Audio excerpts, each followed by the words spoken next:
Matokeo ni kama ifuatavyo. Idadi ya kura zilizopigwa 371. Kura zilizoharibika 0. Kura za hapana 0.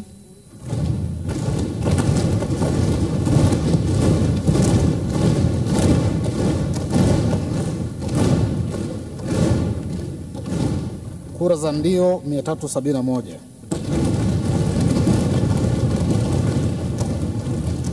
Hivyo Mheshimiwa Daniel Baransilo amechaguliwa kuwa naibu spika wa Bunge la Jamhuri ya Muungano wa Tanzania kwa jumla ya kura 371.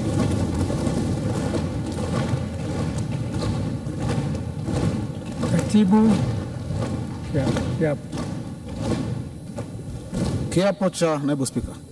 Mheshimiwa mgombea, kiapo.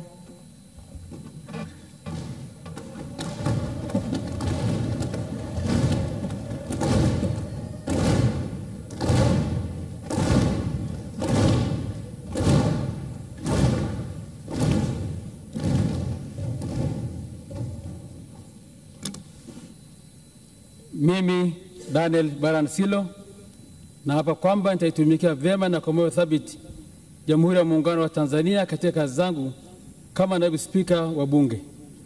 Na katika kutimiza wajibu wa cheo hicho, nitawatendea haki watu wote kwa mujibu wa katiba, kanuni za Bunge na sheria, mila na desturi za Jamhuri ya Muungano.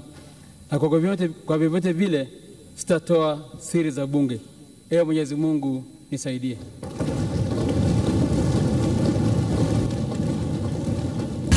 FM kutoka Tabata, Dar es Salaam, Tanzania.